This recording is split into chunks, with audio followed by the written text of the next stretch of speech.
code within your hand. 444 Oppo. Something recharge it. That's it. I'm sorry again. I'm sorry. Guys, my highlight for today's presentation was watching Kidwaya pronounce Okpo as Okpo. I'm like, what the fuck is that? Okpo. It's not a game, it's a rich thing.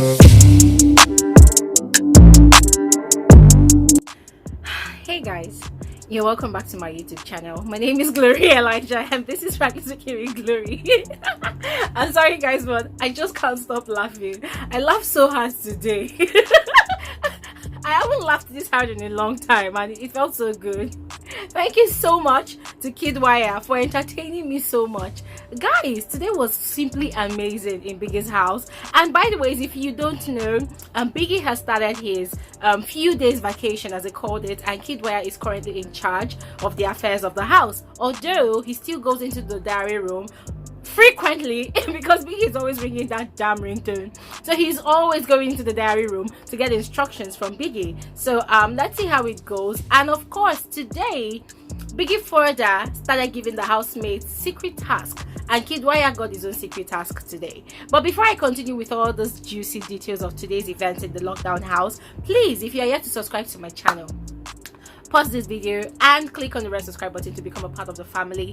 And if you always want to be the first to get alerts of my videos whenever I upload a new one, I upload multiple times daily, please click on the white bell. It's called the post notification bell. The moment you click on that, whenever I upload a new video, you would definitely see it. You don't have to be refreshing YouTube all the damn time looking for my channel or my videos. That's it guys, let's get into the stories. Now the Airtel task was all about entrenching the lyrics of Airtel's newest jingle into the minds of the viewers. So the instructions given to the housemates by Biggie is they were to divide themselves into 4 groups. They had 5 hours to prepare a choreographed presentation using the lyrics to create their own rendition, and they could use any of these 4 genres of music. They could use either Fuji style, Akbala, reggae, or R&B, and they are to also choreograph their rendition, meaning they should dance as they also sing it out. The criterions for the task on how Biggie is going to score or rate their presentation is originality, creativity, teamwork, and brand message, something like that. And also guys, Biggie gave some conditions for the winners. So the conditions for the winners are they have to donate their win to charity. The duration of the performance or the song is 10 minutes long, right? So according to Biggie, the housemates will feel free to pick any charity organization of their choice to give their winning prize to. So this was where the housemates started the struggle. Guys, it was quite funny. We had group 1, group 2, group 3, and then group 4 had only 3 members.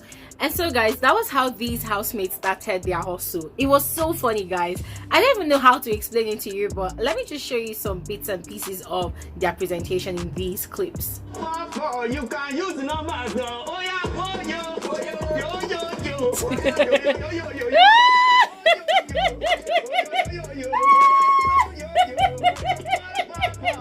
So guys, for me, my best performers were Laycon's team. Laycon, V, Nengi, and Tolanibaj. Guys, these people gave us a typical Yoruba O1 party style. V is so gifted and talented. I totally love her voice, the way she rendered that song. She totally owned it. The lyrics and everything made so much sense. Guys, Nengi is not completely laid back after all. Like, I love the fact that she was like the video vixen in the group. And Laycon, I love the fact that he allowed the female to express themselves greatly, regardless of the fact that he is actually the musician of the house. I love the fact that he chose to play the drums and he allowed the ladies to shine. But then towards the end of their presentation, they gave us some crazy Fuji lyrics, Fuji beats, and I love the fact that Laycon was able to incorporate every housemate's name into the lyrics of their song. It was so beautifully rendered and professionally mastered, even though they didn't have any other form of instrument, you know. But the fact that they were able to use the black mystery box in the house, yeah. And then one of my highlights was this part.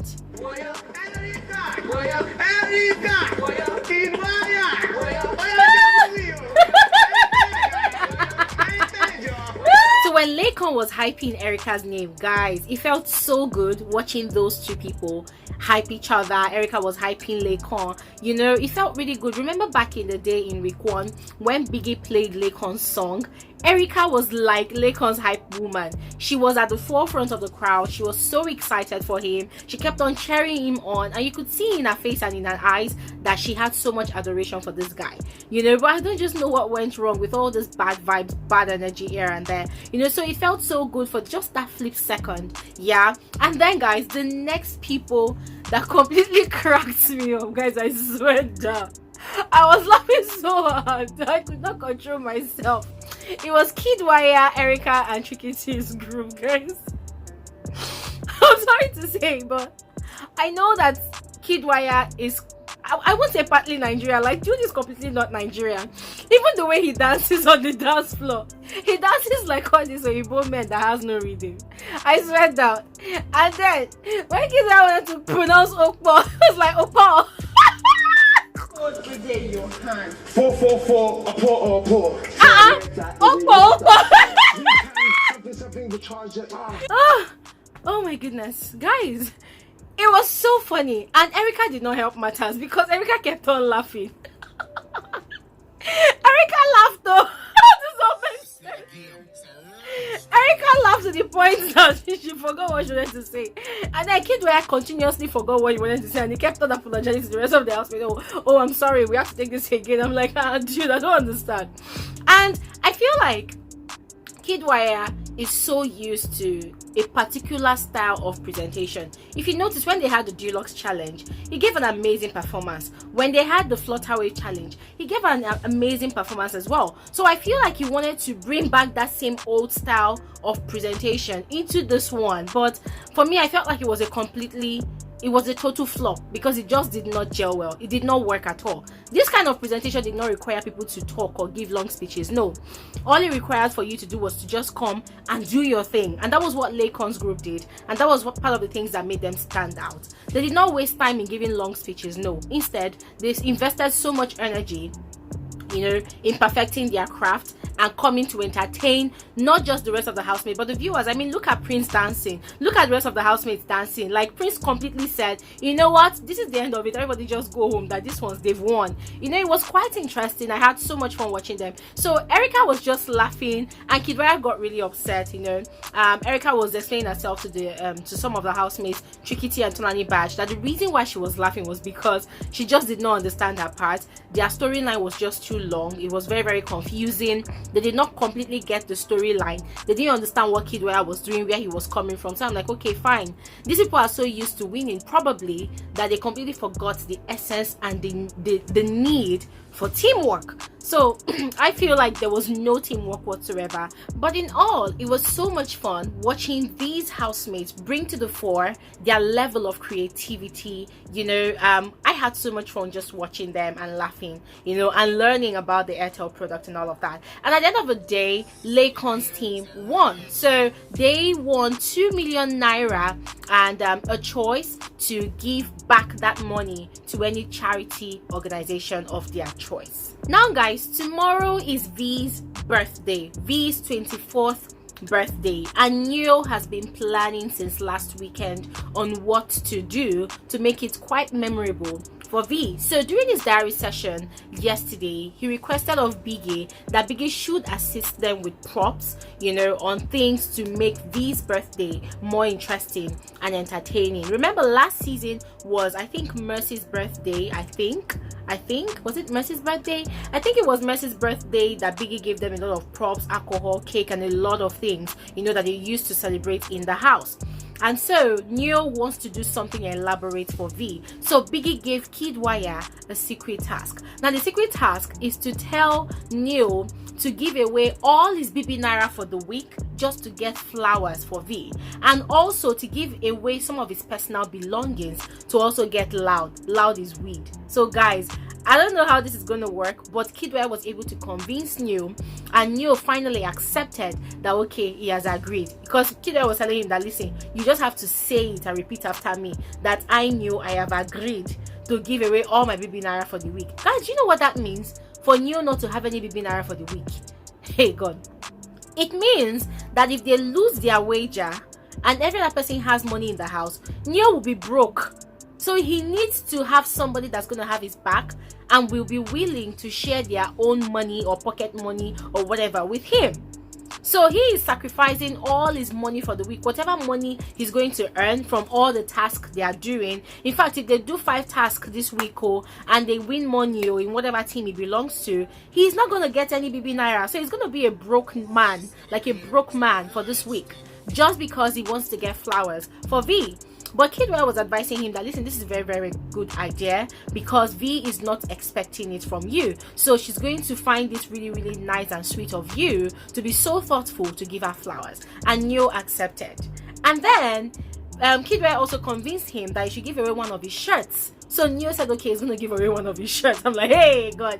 And guys, the truth is, Neo has no idea what is going on. I wonder how these housemates are going to feel when at the end of the day, this whole thing comes to light. Now, whilst Neo is planning this party, this birthday surprise for V, they are also thinking of a venue, you know, and then they're trying to make it an exclusive party. So Lucy was complaining to Laycon that this is what she heard, that she has been hearing people talking about, oh, how they want a venue, and she's like, I don't understand, what are they talking about in terms of venue? I mean, this is the house, nobody is going outside, there are only 2 rooms in this house, and then the lounge, and the HOH lounge is totally out of bounds to just anybody, you know. So what are they talking about, you know, saying they are looking for a venue? So Lucy was actually upset that is it that they're trying to create a carcass, because that's what they are doing already. Why don't they just do the party and invite everybody, of course, because everybody, all the housemates are in the house together, you know. So what are they talking about? Oh, they want to use venue. Is it that they want to invite some people and not invite some people? So Lucy was already getting upset, and Laycon was like, it doesn't really make sense that for him, when they do any party, he's going to go there and he's going to join them and have fun, because he cannot be in this house and something is happening and he's not being a part of it, you know. So Lucy was like, that she should just go and sleep on her bed, because she doesn't have time for anybody to come and be disrespecting her and telling her, oh, we're looking for venue, blah blah blah. So guys, do you think it actually makes sense? If at all Lucy is right with her speculations, do you actually think it makes a lot of sense that Neo would want to throw a birthday party for V in that house and then wants to look for a venue and probably invite a few people and not invite a few people? I find this really, really hard to believe. So I for right now, I'm just going to take it as Lucy speculating some false information. But however, I'm just going to keep an open mind and see how it goes tomorrow. Now, talking about Laycon was caught up in another annoying conversation with Erica again. So Erica was complaining to Laycon that she has noticed that he has been avoiding her. According to Erica, she calls it being disrespectful. So Erica was saying that, listen, Laycon, I understand that you want your space, but I did not do anything wrong to you. So why are you making it look like I am a bad person or like a more evil person that did something quite evil to you? And Laycon was like, all those things you're talking about, I don't remember. And then she said, okay, this evening I was telling you that, oh, meta is 4, not knowing that meta is 3. But you just ignored me and walked past. That it's so bad that these days we literally walk beside each other, past each other, without you even saying a hi. And even when I talk to you, you completely ignore me in front of everybody. You know, I know you asked for space, but you don't have to make it look as if we are fighting. We do not have to be friends, but we don't have to be enemies either, you know. And I really, really liked what Erica was saying, you know, about you don't have to be friends with someone, you don't have to love the person, but just respect, you know. And Laycon found himself apologizing, and he kept on apologizing. And I'm like, okay, Laycon, every time Erica asks you, are we good, are we okay, you know, you always say, oh, I'm fine, I'm not angry with you. But when you go out there, you're talking to 1 million other housemates, you continuously try to paint her to be this person that offended you, that betrayed your trust, that betrayed your likeness, that betrayed your emotions. I don't really get it. But anyways, I'm really happy that Erica confronted Laycon about this tonight, because according to Erica, Laycon has done it quite a number of times, and I have noticed it as well. But to some extent, I don't really blame Laycon, because the guy is seriously entangled with Erica, and it's quite unfortunate that the person he is entangled with in his mind totally unrequite his love or affections, you know. So I really understand the fact that he's trying to give Erica space, but the space thing is not working, because the farther he goes away from Erica, the more he mentions her names in any conversation that he has in the house, you know. So I just hope that the conversation that they had tonight is going to have effect. It's going to make Laycon to act more civil towards Erica, because truth be told, Erica is right. She did not do anything to Laycon. I mean, she didn't offend him. Na love, now she love Kid Wire. I been na crush she get on the guy. She no cute person. Na relationship she enter. So the conclusion in their conversation, according to Laycon, is that maybe things will get better when they go outside of the house, you know. So Erica was relaying this information to Kidwire in the HOH lounge, and Kidwire said, well, maybe things will definitely get better, because at that time he will be in Abuja and Erica and Laycon will probably be in Lagos, so he will be out of the picture for a bit, you know, so that Laycon can have time to mend his relationship with Erica. And Erica was like, you know, making this puppy face like she's gonna be sad. And then she was like, well, it's not like you're gonna be seeing each other all the time, you know. And Kidwire was like, yeah, that what Laycon is indirectly saying is that they can't really be friends inside the house, you know. And Erica said, oh yeah, that she understands that it seems like it's really hard for Laycon, because Laycon has to see her every day, especially since she's always with Kidwire. So I just hope that this their conversation, I hope that now that Laycon has made his own stance known to Erica, I hope he's going to stick by it and maintain his space and be civil towards her, you know, and stop making her feel like she did something evil to him, because I don't think she did at all, you know. So let's see how that goes. So, ladies and gentlemen, I'll be bringing to you guys more details in another video very soon. Let me know what you think about all the information spilled on this particular episode of Frankly Speaking with Glory. I will see you guys in another video. Have an amazing night's rest. Good night.